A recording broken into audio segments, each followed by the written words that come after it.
And it came to pass when Isaac was old and his eyes were dim, so that he could not see, he called Esau his eldest son and said unto him, My son. And he said unto him, Behold, here I am. And he said, Behold, I am old, and I know not the day of my death. Now therefore take, I pray thee, thy weapons, thy quiver, and thy bow, and go out into the field, and take me some venison, and make me savory meat such as I love, and bring it to me that I may eat, that my soul may bless thee before I die. Can you see that his father was prescribing to him the kind of meat that he needs to make available? Such meat that is savory, such that he loves. And when he has dined in this venison, his soul will bless him. So when we talk about a sacrifice, we're talking about something that you can present before a spirit being that his soul will love. Something that you can present before a spirit being that he will look upon and be satisfied. Something that will provoke a response from that spirit being to deal with you with tender mercies and with great favor. And the Bible is saying that the priesthood of the New Testament is established to this end, to offer up spiritual sacrifices unto God. Are you there? And such sacrifices will be acceptable because it's offered by the promptings of the Spirit of Jesus Christ. I had to go through the entire book of Leviticus. And the reason why I did this was because the champion priest is Moses. And it will be difficult for us to understand the context of priesthood, even as it applies to New Testament reality, if we do not take some time to study the ministry of Moses and the mysteries that his ministry is downloaded. Are you still with me? Now, through the ministry of Moses, we began to understand such sacrifices that God, our God, can accept. His ministry provided a clue that establishes the operating system for all such righteous priesthood, because it gives us a lot of window to know the kind of sacrifices that will be pleasing in the sight of God.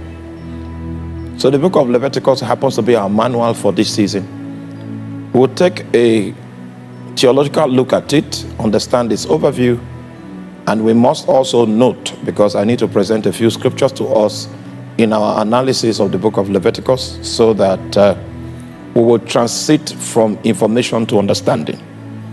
I need to give us a few scriptures just to bring us back to the stage of capacity building one more time. Okay, maybe let's do Hebrews chapter 10, beginning from verse number 1. Hebrews chapter 10, beginning from verse number 1. Now, this is what Apostle Paul says. He said, For the law, having a shadow of good things to come, and not the very image of the things. Now, this is an attempt to explain to us that when we travel into the Old Testament and we see the patterns that are established in the Old Testament, the interpretation of those patterns in the New Testament is not always going to be in the shape that they are presented in the Old. There are a few adjustments that apply in most cases. You don't take it hook, line, and sinker. Now, he's saying that the Old Testament, this is the purpose that it serves. It is a shadow of things to come. Are you there? It is pointing to things that are yet to come. It is a prophetic drama about things that God wants to do. So, I hope you know sometimes. Have you taken a look at your shadow? Do you see your shadow sometimes? I know you don't. When it is 12 noon, try to trace your nose in the shadow. You will discover that the nose you will see in the shadow might be like this. You are not following me. You might find a part of your body that is highlighted by the shadow in a proportion bigger than the actual image. So if the Old Testament is a shadow of things to come, that means it is a prophetic pointer pointing to realities that will be obtainable in the future. Are you there? The second thing we need to note is that it is not the very image of the things. It is not the very image of the things. So there is no way you can understand the things by just solely looking at the shadow, because it is not the very image of the thing. So we are not supposed to practice priesthood in the exact similitude as it is found in the Old Testament. But we know that what is obtainable in the Old Testament is pointing to something that is to come. Does that make sense? All right, so it's Apostle Paul that is trying to give us the adaptation principle. And the adaptation principle is the spiritual explanation that causes us to have the new eyes and new lenses to see the New Testament in the Old Testament. Once you are armed with the fact that it is a shadow, the second thing you need to be armed with is that it is a shadow of good things to come. That means it's prophetic. Third thing you need to be armed with is that it is not the very image of the things. Can never, with those sacrifices which they offered year by year, continually make the comers thereunto perfect. So the sacrifices that were offered in the Old Testament did not have the capacity to make the people that attended to them and the people that benefited from them perfect. So there was a deficiency with the actual Old Testament structure. Verse 2. For then will there not have ceased to be offered. That is, if they were perfect, God would have stopped there and would have been operating that kind of priesthood. And there will be no need for it to cease, because that the worshippers once purged should have had no more conscience of sins. But in those sacrifices, there is a remembrance again made of sins every year. So there is a cyclical process that must be undertaken, because the sacrifices did not have the adequate spiritual stature to undo sins. So there is a ritual around sins that was done every year. Yes, verse 4. For it is not possible that the blood of bulls and of goats should take away sins. Wherefore, when he cometh into this world, he says, sacrifice and offering thou wouldest not, but a body hast thou prepared me. This is a transition that I need to draw our attention to. Are you there with me? Now, the transition that I'm trying to draw your attention to is the key to understanding New Testament priesthood. And this transition has to do with migrating from sacrifice to a living sacrifice. That's what that scripture is. How many of you still remember that in the Old Testament, you bring a goat, and the goat is what is sacrificed? So, and the implication of that sacrifice applies to you, even though you were not the one that physically suffered the depravity that the goat was subjected to. But the spiritual effect of the sacrifice of the goat applies to you. Now, what Jesus did when he came to become the ultimate sacrifice was that it was no longer goats that were sacrificed. It became an experience that a man will experience. Do you understand that? Oh, you didn't get that? So we moved, there is a slight movement there from sacrifice to living sacrifice. Now, our New Testament priesthood is founded, as you will see in a moment, is founded and predicated upon the efforts that Jesus has already made. And you need to understand it very well so that when we begin to apply it, as we apply it in the natural, it might not look powerful. But the consequence it has in the spirit is the reason why we operate that way. Is that clear? Remember that all forms of priesthood in the New Testament is predicated on what Jesus did. Because without the sacrifice of Jesus, we will not even have any priesthood at all. I'm going to show you the infrastructure that was in the temple. When you move from the outer court into the holy place, the first furniture you will see is what is called the brazen altar. All forms of priesthood in that corridor is based on that brazen altar. Those of you that are students of the Bible, that have labored in the Bible for a while, you understand the meaning of brazen, bronze. Bronze means judgment.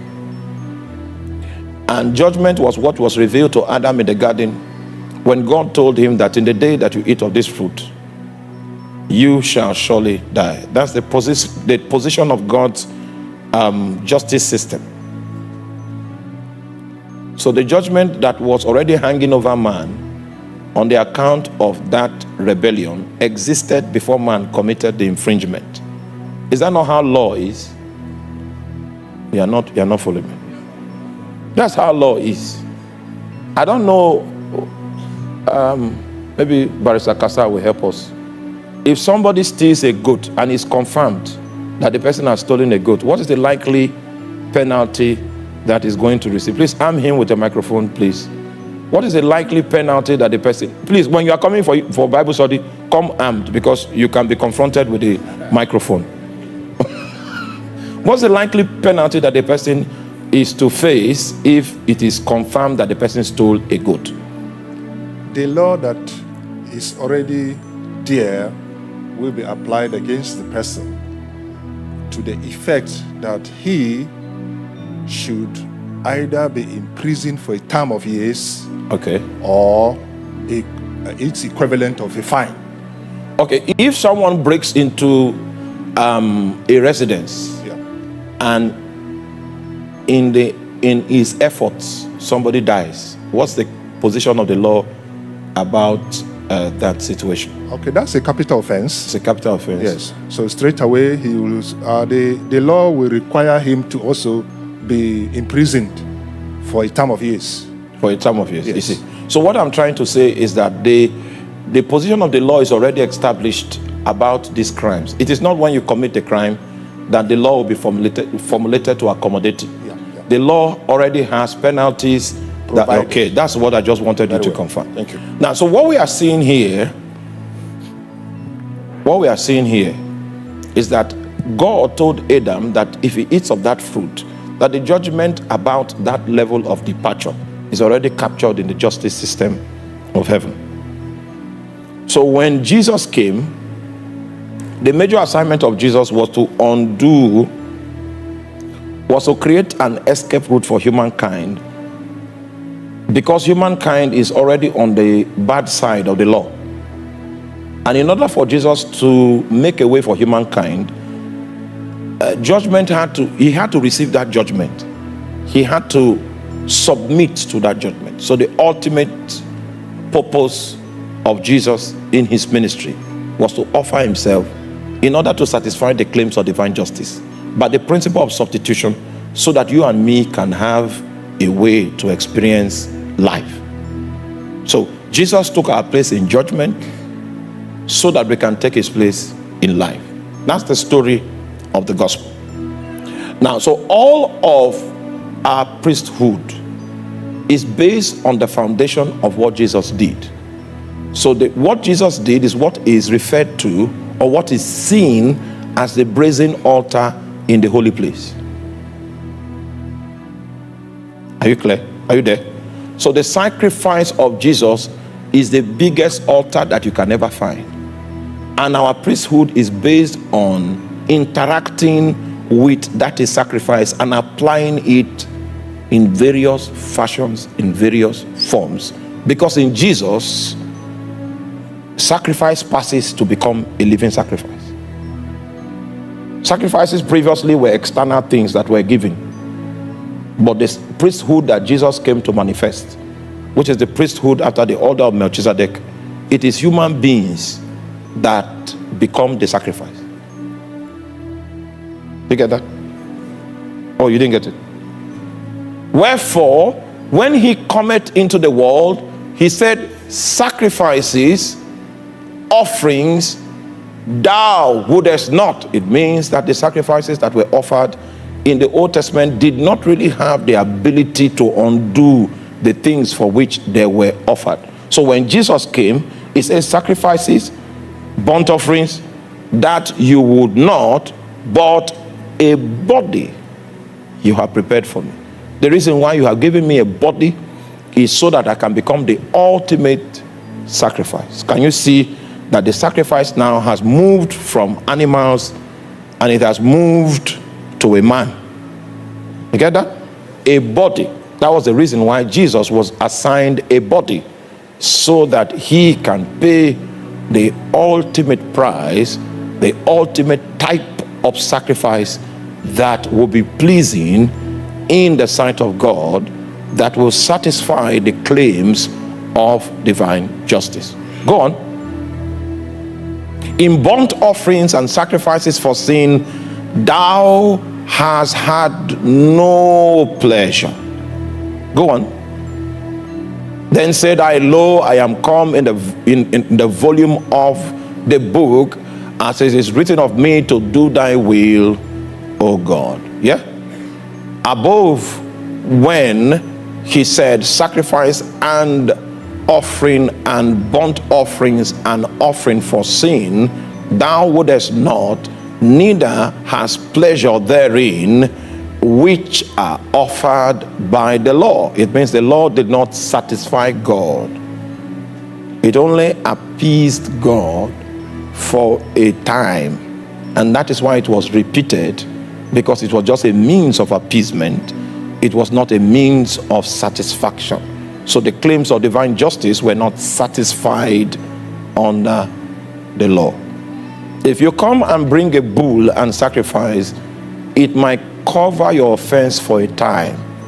But the implication of that sacrifice and the vocabulary of the blood that is shed will begin to wane in the realm of the spirit until it fully evaporates after a time. So you will need to redo that sacrifice again so that you can experience and enjoy the same level of immunity.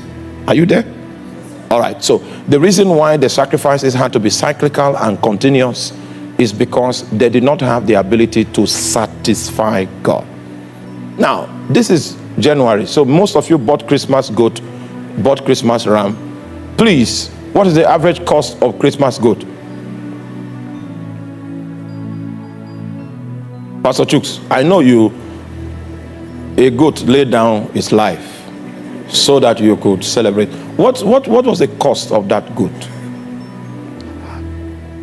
Or you are not the one that is in that department? Okay, Pastor Chooks is on the high side. So he has people that take care of such issues. I'm talking about someone that can give us the current market price for goat right now.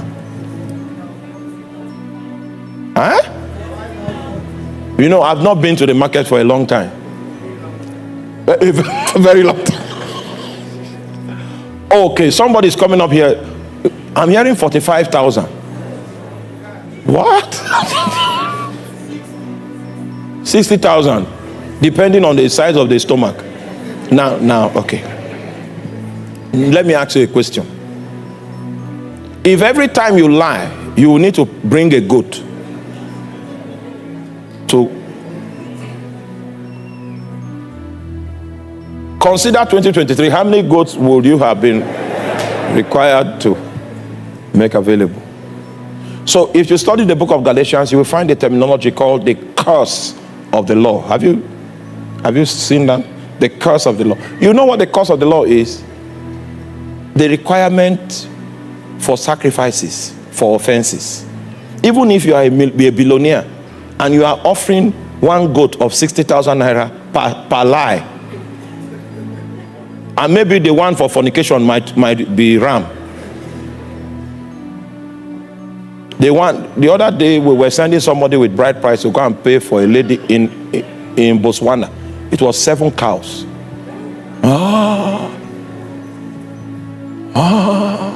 7 cows. How much does a cow cost? I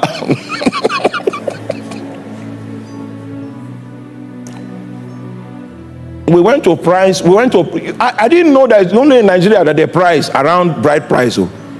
If you try to price somewhere else, it's an insult. So when they say 7, they mean 7. So are you there? So it means, according to Botswana culture, the cost of a man is 7 cows. So if the person commits murder and somebody dies, the number of cows you need to bring to atone for that error might be 7 cows. How much does 1 cow go for? You're already seeing that all of us will be in debt. None of us will be rich enough to cover the level of atonement that is needed in order for us to walk free of the wrath of God. None of us. So that is what we call the cost of the law. The cost of paying for your infringements against God. You and me don't have enough resources to pay for it. Exactly. All right, so Jesus is bringing a new kind of priesthood. And the new kind of priesthood that is bringing on the scene is what we call the priesthood of the living sacrifice. This priesthood is going to affect you and me. This new type of priesthood. Are you there? Okay, so then said he, Lo, I am come to do thy will, O God. He taketh away the first, that he may establish the second. It's because of the inadequacies of the sacrifices of the Old Testament that God had to send his son, and he gave his son a body so that he can offer himself as a sacrifice that he can accept. Do you still remember the parable of savory meat that I love? That savory meat is Jesus Christ, because the sacrifices under the Old Testament did not have enough stature to satisfy God. Are you there? Now, so I want to draw your attention to some matters. Before we leave Hebrews chapter 10, I will still want us to read Hebrews chapter 10 verse 1 before we migrate. Are you still with me? Now, the reason why I'm going this way and showing you the broad concept of priesthood as it is practiced in the Levitical order is so that when we zero down and begin to establish how to raise a personal altar. Are you with me? You would have understood the concept of priesthood, and it will be easy for you to apply. It will be easy for you to practice it personally. And from experiential perspective, I will be able to suggest to you the kind of implication that you are going to derive by practicing priesthood in the art of establishing a personal altar. So when we finish talking about a personal altar, then we move to a community or a family altar. Then we move to a national altar. It sustains the same principles, but its application in each case might be just a little different. And when it goes beyond a personal altar, there are other terminologies we are going to include in describing it, like quorum. Why is it that on the day of Pentecost there had to be 120? In which other place do you find 120 people that are? Is there any other parallel that carries 120 in the Bible? Oh, for you is no. You see, God is a God of patterns. He's a God of science. There's a pattern to the things he does. He doesn't do things one-off because he's prophetic. What he does in the Old Testament is pointing to something he will do in the New Testament. And so there are certain patterns that will be littered around what he does in the Old Testament, so that when he begins to do it in the New, you can now say, oh, this is that. This is that. There are parallels in the Bible that will give you insight into what God is fulfilling Are you there? Okay.